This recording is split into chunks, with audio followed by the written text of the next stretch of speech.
Guys नमस्कार, जोहार, सत श्री अकाल। एग्जाम फाइटर नंबर 1 पे आप सभी का हार्दिक स्वागत है। बात करेंगे बिहार विश्वविद्यालय सेवा आयोग यानी BSUSC के बारे में। जी हाँ, बिहार में BSUSC के माध्यम से असिस्टेंट प्रोफेसर की नियुक्ति प्रक्रिया चल रही है और नई वैकेंसी भी आने की प्रक्रिया में लगी हुई है। लेकिन इसी बीच आयोग ने कह सकते हैं इतिहास रच दिया है और आयोग पूरी तरह एक्सपोज हो गया है। इस प्रकार की भी चीज़ें हो रही है। जी हाँ, जिस घटना के बारे में बात करने वाले हैं, अगर आप ये जानेंगे ना तो सभी स्टूडेंट्स के बीच कह सकते हैं दहशत का माहौल है। वो डरे हुए हैं, अब प्रभु ही उसको बचाएंगे। आखिर क्या होगा, ये बिहार में क्या हो रहा है ना। मंत्री जी को मैं कहना चाहूँगा ये आपने क्या कर दिया, इसकी क्या ज़रूरत थी आपको। चलिए मैं बात कर रहा हूँ किस अपडेट के बारे में, आप भी देख लें। ये पॉलिटिकल साइंस का रिजल्ट आया है कल। पॉलिटिकल साइंस का रिजल्ट 24 तारीख को आया है और जो भी अभ्यर्थी थे इसमें पॉलिटिकल साइंस का, उनका रिजल्ट फाइनल आ गया है, जिनका सिलेक्शन हो गया है। और ये कट ऑफ मार्क्स यहाँ पर आप देख पा रहे होंगे और अलग अलग कैटेगरी का कट ऑफ मार्क्स यहाँ दिया गया है। इसी में SC कैटेगरी है, तो SC कैटेगरी यहाँ जो दिया गया है, इसमें जो चयनित अभ्यर्थी है ना उसका नाम चौंकाने वाला है। ऐसे वैसे कोई नहीं, आप इस नाम से शायद परिचित होंगे। ये नाम शायद आप परिचित होंगे। ये आपके अशोक चौधरी जी हैं, बिहार के पावरफुल मिनिस्टर हैं, ठीक है। और ये अशोक चौधरी हैं और ये भी इस चयनित लिस्ट में नाम है इनका। ये भी अब मंत्री नहीं, अब असिस्टेंट प्रोफेसर बन गए। ये न्यूज़ दे रहा हूँ आप सभी को, है ना, नवभारत टाइम्स के माध्यम से। नवभारत टाइम्स में ये न्यूज़ प्रमुखता छपा है। CM नीतीश के मानस पुत्र बने असिस्टेंट प्रोफेसर, 56 की उम्र में पॉलिटिकल साइंस पढ़ाएंगे बिहार सरकार के मंत्री। बताइए, अब मंत्री जी भी प्रोफेसर बनना चाहते हैं। अभी तक मंत्री जी के रिश्तेदार बनते थे, ये सुना होगा आपने। अब खुद मंत्री जी को भी लग रहा है कि हम भी प्रोफेसर बन ही जाएं। क्या होगा ना, बुढ़ापे में अब कुछ दिन जॉब कर लेंगे तो एक इनका पेंशन मिलेगा, एक इस जॉब का पेंशन मिलेगा, फिर वो विधायकी का पेंशन लेंगे, ठीक है। अलग अलग 3-4 तरीके का पेंशन हो जाएगा, तो जी बुढ़ापा काफ़ी आसानी से कट जाएगा। और कि हम बहुत विद्वान हैं ये भी लोगों को लगेगा। नहीं, अशोक चौधरी विद्वान थे और आजकल के युवाओं को टक्कर देकर असिस्टेंट प्रोफेसर बन गए। होता है ना, जब कोई असिस्टेंट प्रोफेसर आपके मोहल्ले में गली में बनता है तो मोहल्ले में उसकी बड़ी इज्जत बढ़ जाती है। नहीं, लड़का बहुत तेज है या लड़की बहुत तेज है, तब ना प्रोफेसर बन गया वो।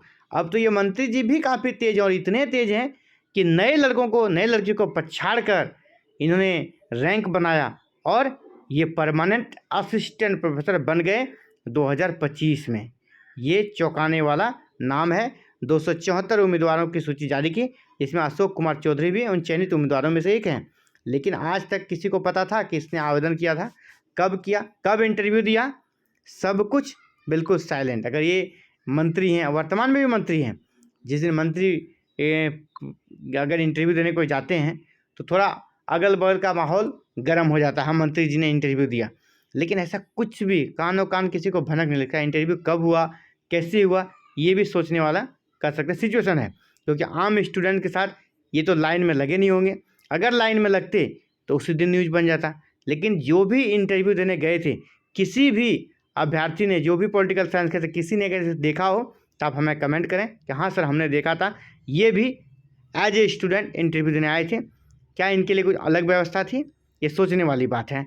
56 साल के हैं ये मंत्री जी और अब ये बन गए हैं असिस्टेंट प्रोफेसर। SC कैटेगरी से ये प्रोफेसर बने हैं, SC कैटेगरी से बने हैं क्योंकि ये 2020 का कटअप था जहाँ मैक्सिमम एज 55 ईयर रखा गया था। और ये बता दें कौन है, अभी फ़िलहाल LJP-R समस्तीपुर की जो सांसद है शांभवी चौधरी, उनके पिता हैं। बताइए, बेटी सांसद, बेटा और पिता मंत्री और फिर अभी प्रोफेसर बन गए। अब कॉलेज का आवंटन इनको बाद में किया जाएगा, अब ये कॉलेज में जाके पढ़ाएंगे। आप समझ सकते हैं 56 साल की उम्र में इतने बार मंत्री पद संभालने के बाद अब ये कॉलेज में क्या पढ़ाएंगे, ये पढ़ने वाला ही बताएंगे। इनका फीडबैक हम लोग लेंगे। तो प्रोफेसर की नौकरी ज्वाइन कर राजनीति से लेंगे ब्रेक।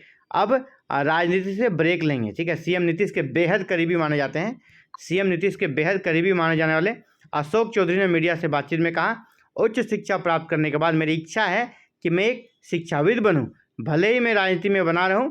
परिवार के लोगों का कहना अशोक चौधरी यह पद स्वीकार करेंगे और फिर राजनीतिक करियर को जारी रखने की छुट्टी लेंगे।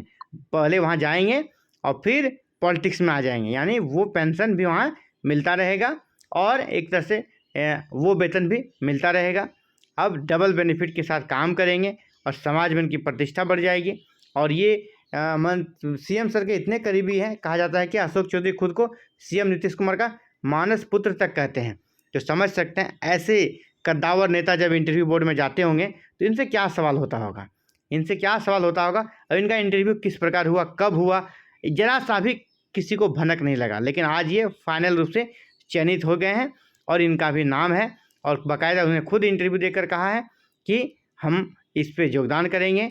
और मैं ये भी कहना चाहूँगा कि माननीय मंत्री जी को क्या ज़रूरत पड़ गया था। आज आप जो असिस्टेंट प्रोफेसर के रूप में ज्वाइन कर रहे हैं, किसी होनहार के जगह पर आप नियुक्त हो रहे हैं, यानी युवाओं को मौका कब देंगे। आप ही नेता बनेंगे, आप ही मंत्री बनेंगे और आप ही जो फॉर्म भरेंगे उसमें आप ही ले लेंगे उस पद को भी। आपके भतीजा, आप के कह सकते हैं रिश्तेदार बनते आ रहे हैं, सबको पता है आप लोगों के रिश्तेदार बनते हैं, लेकिन आप भी बनने लगे। ये थोड़ा आश्चर्य है ना। ये इसी में आयोग ने इतिहास रच दिया है और आयोग पूरी तरह एक्सपोज हो गया है यहाँ किस प्रकार का काम चल रहा है। तो सबसे अच्छी बात यही है साथियों कि अगली जो वैकेंसी है ना वो एग्ज़ाम बेस्ड होने वाली है, तो बच गए, नहीं तो पूरा बेड़ा गर्क हो जाता अगली वैकेंसी में भी। तो एग्ज़ाम बेस्ड होगा, उसकी तैयारी में अभी से लग जाएं, उसकी तैयारी आज ही शुरू कर दें, क्योंकि एग्ज़ाम बेस्ड में इन सब नेतवन का दाल नहीं गलने वाला है। ठीक है, ये एग्ज़ाम देके कभी पास नहीं हो सकते। एपीआई वाले में एक्सपीरियंस ये दिस दैट लेकर इन्होंने जॉब कर लिया है, अलग मैटर है, लेकिन एग्ज़ाम वाले में ये सारा सेशन नहीं रहेगा। आप सभी एग्ज़ाम की तैयारी करें और असिस्टेंट प्रोफेसर बनने का सौभाग्य प्राप्त करें। ये मंत्री, आप समझ सकते हैं ये कैसा पद है। एक मंत्री जो कद्दावर मंत्री है बिहार का, वो अपने पद को, मंत्री पद को छोड़कर आप वो सीधे प्रोफेसर बनने के लिए तैयार हैं। तो आप समझ सकते हैं कैसा पद है, तो आपको कितना जी जान लगाना चाहिए।